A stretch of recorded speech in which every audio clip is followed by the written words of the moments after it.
Been Kasar वाला शफाअत वाला এমন একজন নবী আল্লাহ তাআলা আমাদেরকে দিয়েছেন जिनार सुपारिश छाड़ा केउ जन्नते जाइते पारबे ना। सुबहानाल्लाह सुबहानल्लाजी असरा बिअब्दिही लैलन मिनल मस्जिदिल हराम मस्जिदे हराम থেকে আল্লাহ পাক রব্বুল আলামিন রাতের বেলা বাইতুল আকসা নিয়ে গেলেন। সুবহানাল্লাহ। পৃথিবীতে যত নবী রাসূলগণ আসছেন সকল নবী রাসূলগণ সেখানে অপেক্ষা করতেছে 2 রাকাত নামাজ পড়বে। মসজিদে যাওয়ার পরে দেখে সকল মুসল্লিরা দাঁড়ায় আছে নামাজ পড়বে, কিন্তু ইমামের জায়গাটা খালি। নবী আমার যখন গেলেন দেখলেন ইমামতির জায়গাটা খালি পড়ে আছে। জিবরাইলকে জিজ্ঞাসা করেন, ও ভাই জিবরাইল, ইমামতির জায়গাটা খালি কেন?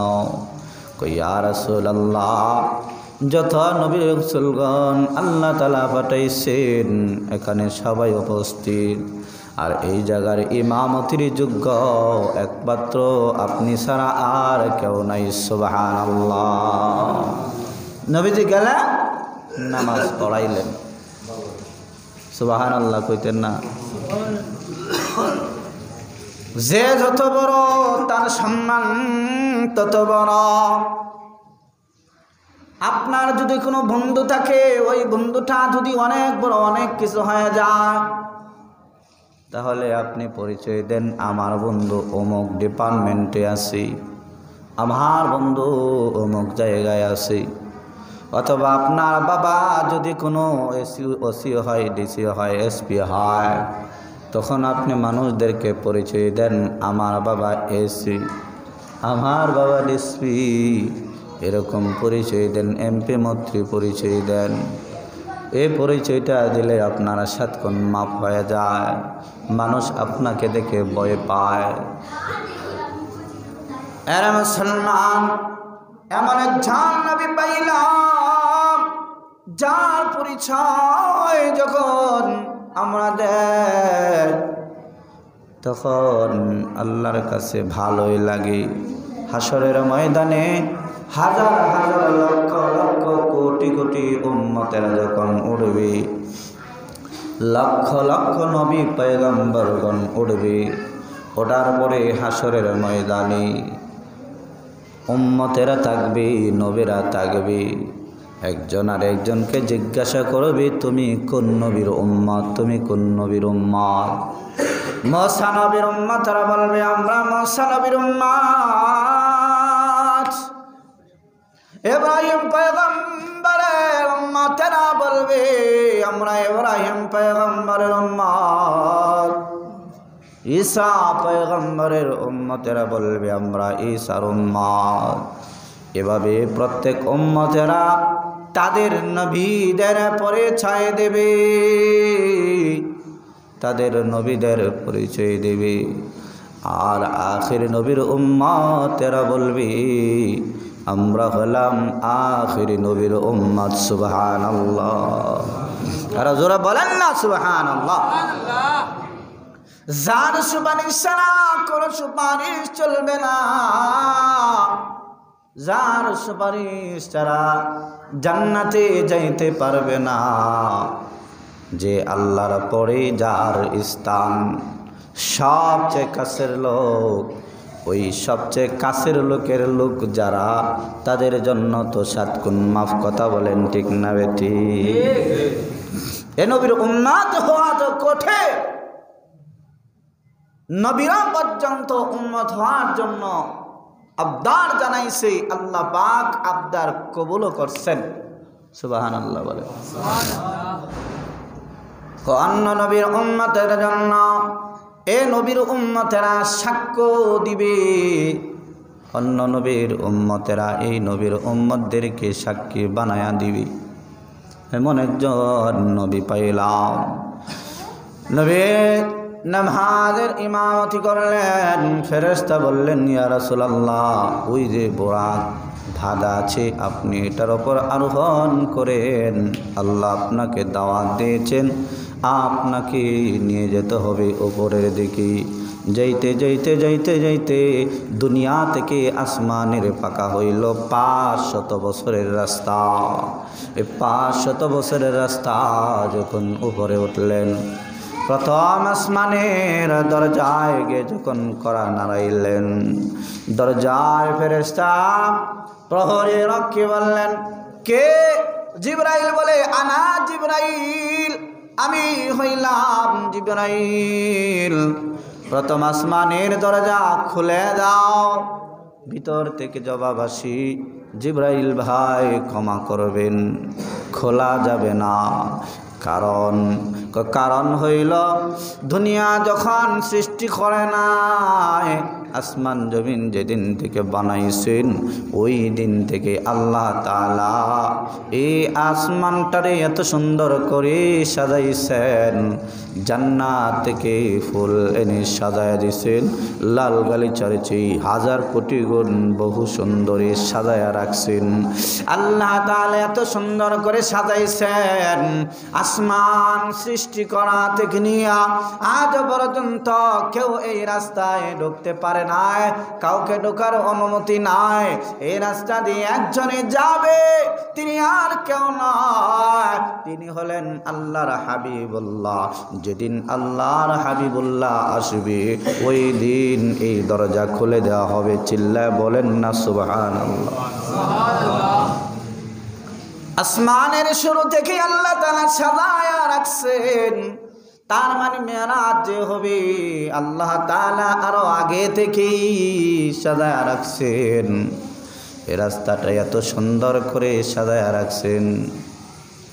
আল্লাহর হাবিব সাল্লাল্লাহু আলাইহি ওয়াসাল্লাম প্রথম আসমানে যখন গেলেন, জিবরাইল পরিচয় দিলেন, আনা জিবরাইল, আমি জিবরাইল। আমার সাথে কে জানুনি? আখিরি পয়গম্বর আল্লাহর হাবিবুল্লাহ আমার সাথে।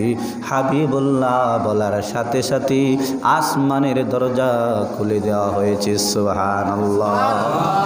যার জন্য আমরা অপেক্ষা করতেছি, এত হাজার হাজার বছর, কোটি কোটি বছর যার জন্য অপেক্ষা করতেছে, তিনিই যখন এসে পড়ছে, দরজা খুলে দাও। সুবহানাল্লাহ। দরজা খুলে দেওয়া হলো। নবী আমার উপরে উঠতেছেন আর চোখের মধ্যে পানি, কান্না করতেছেন। প্রথম আসমানে ওঠার পরে নবী মুস্কি মুস্কি হাসেন। এবারে জিবরাইল জিজ্ঞাসা করেন, ইয়া রাসূলুল্লাহ, এতক্ষণ তো আপনি কান্না করেছিলেন, এখন আপনি হাসেন কেন?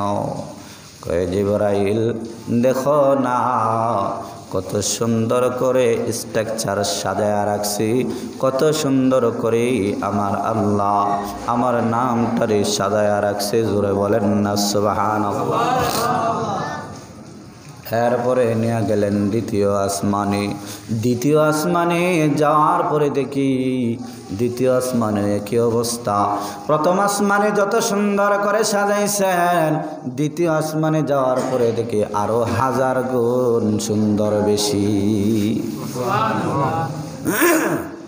দ্বিতীয় আসমান থেকে তৃতীয় আসমান আরো 1000 গুণ সুন্দর বেশি। তৃতীয় আসমান থেকে চতুর্থ আসমান আরো 1000 গুণ সুন্দর বেশি। চতুর্থ আসমান থেকে পঞ্চম আসমান আরো 1000 গুণ সুন্দর বেশি। পঞ্চম থেকে ষষ্ঠ আসমান আরো 1000 গুণ সুন্দর বেশি। ষষ্ঠ আসমান থেকে সপ্তম আসমান আরো সুন্দর করে আল্লাহ তাআলা সাজায়া রাখছেন। সুবহানাল্লাহ। এভাবে নিতে নিতে নিতে নিতে সিদরাতুল মুনতাহা যখন নিয়ে গেলেন, সৃষ্টির শেষ স্টেশন, তারপরে আর কিছুই নাই, একেবারে নীরব নিস্তব্ধ, কোনো আওয়াজ নাই, কোনো চিহ্ন নাই। কারণ সপ্তম আসমানের উপরে সিদরাতুল মুনতাহা। ওখানে একটা কুল গাছ আছে, বড়ই গাছ আছে। ওই বড়ই গাছের এক একটা পাতা হাতির কানের মতো মোটা। সুবহানাল্লাহ। এক একটা বড়ই মটকার মতো ওজন। কোন কোন বর্ণনায় আসছে 70 মণ ওজন হবে একটা বড়ই। ওই বড়ইগুলা খাবে জান্নাতীরা। সুবহানাল্লাহ। ছোট্ট একটা বড়ই মুখে দিলে, দুইটা দিলে আল্লাহ যায় না। 70 মণ ওজনের বড়ইটা কেমনে খাবে? মটকার সমান বড়ইটা কেমনে খাবে? তাহলে মুখটাও তো কত বড় হওয়া লাগবে। কথা বলেন ঠিক না ঠিক? তো জান্নাতে আল্লাহ তাআলা এত বড়ই বানায় দিবেন, বান্দাকে খাওয়ার জন্যই দিবেন। জান্নাতে দুইটা বড় বড় নিয়ামত আল্লাহ দুনিয়াতে ছেড়ে দিছেন। একটা হলো বান্দা বান্দিরা খাবে, এই খাওয়াটা দুনিয়াতে আল্লাহ তাআলা ছাড়ছেন। আরেকটা হলো বিয়ের পরে স্ত্রীর সাথে মিলামেশা, এটাও আল্লাহ তাআলা ছাড়ছেন। তো জান্নাতে দুইটা নিয়ামত বড় বড়। আর ঘোরাফেরা করবে বান্দারা, চলাফেরা করবে, সবগুলি করবে। জান্নাতের ভিতরে যা চাইবেন তাই পাওয়া যাবে। জোরে বলেন না সুবহানাল্লাহ। সৃষ্টির শেষ সীমানায় যখন পৌঁছলেন, পৌঁছার পরে দেখলেন ওই যে বড়ই গাছটা, বড়ই গাছের পাতার মধ্যে হাত দিয়ে দেখি প্রত্যেকটা পাতার মধ্যে নাম লেখা আছে আমার আপনার নবীর নাম মুহাম্মদ। সুবহানাল্লাহ। আল্লাহর নামের সাথে নবীর নাম লেখা আছে। জোরে বলেন না সুবহানাল্লাহ। জান্নাতের গেটের মধ্যে নাম লেখা লা ইলাহা ইল্লাল্লাহ মুহাম্মাদুর রাসূলুল্লাহ। ওই বড়ই গাছের পাতার মধ্যে নাম লেখা লা ইলাহা ইল্লাল্লাহ মুহাম্মাদুর রাসূলুল্লাহ। সুবহানাল্লাহ। এক একটা পাতা এক একটা কারুকার্য করে লেখা আছে। এত সুন্দর করে লেখা আছে, এত সুন্দর করে লাইটিং করা আছে, দেখলে মনোমুগ্ধ হয়ে যায়। নবী দেখে মনটা ভরে যায়। জিবরাইল, এত সম্মান আল্লাহ তাআলা দিবে আমি জানি না, আমার আল্লাহ আমাকে এত সম্মান দিয়েছেন। জোরে বলেন না সুবহানাল্লাহ। জিবরাইল আলাইহিস সালাতু ওয়াস সালাম শেষ সীমানা পর্যন্ত যখন বসলেন, জিবরাইল বলে, ও রাসূল, আর সামনে আমি যাইতে পারবো না। আমার পাসপোর্ট আছে, টিকিট আছে, সবই আছে, কিন্তু যাওয়ার অনুমতি নাই, যাইতে পারবো না। যদি আমি আর একটা পাকা বাড়ি দেয়, আল্লাহর নূরের তাজাল্লিতে আমার 600 পাকা পুরে সরকার হয়ে যাবে। সুবহানাল্লাহ। ইয়া রাসূলুল্লাহ, সামনে আর আমি যাইতে পারবো না, এবার আপনাকে একা একা যাইতে হবে। কারণ সৃষ্টির শেষ সীমানা পর্যন্ত আমরা এসে পড়েছি, আর উপরে উঠতে পারবো না আমি, এবার শুধু আপনি যেতে পারবেন। জিবরাইল যখন এবার রয়ে গেলেন, নবীজি একা একা যখন উপরের দিকে উঠতেছেন, একা একা যখন মানুষ থাকে তখন কিন্তু তার চিন্তা হয়। একা একা যখন নবীজি উপরের দিকে উঠতেছেন আর চিন্তা করতেছেন, আহারে আমার যদি আজকে মা থাকতো, আমার যদি একটা আপন ভাই থাকতো, আপন বোন থাকতো, আমার খাদিজা যদি আজকে জীবিত থাকতো, আমি যাইয়া তাদেরকে বলতে পারতাম আল্লাহ তাআলা আমাকে এত সম্মান দিয়েছেন। সুবহানাল্লাহ। যাইতে যাইতে যাইতে যাইতে এত দূরে গেলেন, একেবারে আল্লাহর নিকটবর্তী গিয়ে পৌঁছে গেলেন। ওখানে যাইয়া আল্লাহ তাআলার সাথে সরাসরি কথা বললেন। দুনিয়ার চরম চোখে আল্লাহকে দেখা সম্ভব নয়, কিন্তু আমার চোখ, আপনার চোখ আর নবীর চোখের মধ্যে ব্যবধান আসেনি না আছে না? আরো জোরে বলেন, আসেনি না আছে না? হাজার হাজার গুণ বেশি শক্তি আমার আপনার নবীর চোখের মধ্যে। 10 জন জান্নাতি যুবকের শক্তি আল্লাহ তাআলা আমার আপনার নবীর শরীরের মধ্যে দিয়েছিলেন। সুবহানাল্লাহ। 3 দিন না খাইলেও নবীজিকে বোঝা গেছে না যে খাইছে কি খাইছে না। সাহাবীরা একটা পাথর বানছি, নবী আমার 2টা পাথর বেঁধে সাহাবীদেরকে দেখায়া দিছে। সুবহানাল্লাহ বলে। সুবহানাল্লাহ। নামাজ পড়তে পড়তে পা মোবারক ফোলা ফেলছে। নবীজি নামাজে দাঁড়াইয়া কেরাত পড়তেই আছে। সাহাবীরা পিছনে দাঁড়াইয়া বলে, নবী মনে হয় শেষ করবে না। 1 পারা 2 পারা 3 পারা 5 পারা পর্যন্ত পড়ে ফেলেছি। সাহাবীরা বলে, আরে নবীর সাথে তো আমরা পেরে উঠতে পারবো না, এত কষ্ট করেছেন। নবী যখন আমার আল্লাহর নিকটবর্তী গিয়ে পৌঁছলেন, এবার আল্লাহ তাআলা জিজ্ঞাসা করলেন, ও নবী আপনি আমার জন্য কি নিয়ে আসলেন? সুবহানাল্লাহ বলেন। সুবহানাল্লাহ। বন্ধু যখন বন্ধুর বাড়িতে যায় মিষ্টি নিয়ে যায়, ফল ফ্রুট নিয়ে যায়, কিন্তু আল্লাহর বাড়িতে যখন গেলেন তখন আল্লাহ তাআলা জিজ্ঞাসা করলেন, কি নিয়ে আসলেন আমার জন্য? নবী আমার ডেকে ডেকে বলেন, ও মালিক আমি আপনার জন্য নিয়ে এসেছি আত্তাহিয়াতু লিল্লাহি ওয়াসসালাওয়াতু ওয়াত-তাইয়্যিবাত। সুবহানাল্লাহ।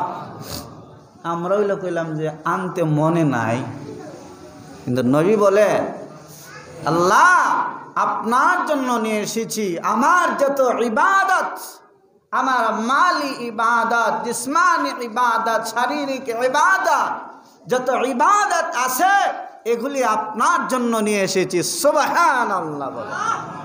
কারণ এমন একটা জিনিস দিছে যে জিনিসটা আল্লাহ তাআলা চায়। ওমা খালাকতুল জিন্না ওয়াল ইনসা ইল্লা লিয়াবুদুন। আল্লাহ তাআলা বান্দার কাছে চায় না রিজিক, চায় না, আল্লাহ তাআলা বান্দার কাছে চায় ইবাদত। কথা বলেন ঠিক না বেঠিক? ইবাদত চায়। এজন্য সারা বছর আমরা ওয়াজ করে যত মানুষ নামাজি বানাইতে পারি না, এমন মানুষ আছে একদিন গান দিয়ে ওই বেনামাজি বানায় দেয়। কথা বলেন ঠিক না বেঠিক? তাকায় দেখেন মুসল্লির অবস্থা কি। সারা রাত শুনছেন তো গান, এই জন্য ঘুমাইতেছে। গজব নাজিল হলে কাউকে সার দিয়ে হবে না। কথা বলেন ঠিক না বেঠিক? এই জন্য সাবধান। আল্লাহ তাআলা যখন কোথাও আযাব দেয়, ওই আযাব ঠেকানোর মতো কেউ নাই। আমেরিকা আযাব দিছে, শত শত চেষ্টার পরেও তারা বাঁচাইতে পারতেছে না। কথা বলেন ঠিক না বেঠিক? এই জন্য আযাব থেকে সাবধান, গুনাহ থেকে সাবধান। গুনাহ যেখানে হবে সেখানে যাওয়া যাবে। আল্লাহ তাআলা আমাদেরকে গুনাহ থেকে বেঁচে থাকার তৌফিক দান করুন। যারা সুন্নাত পড়েন 4 রাকাত করলে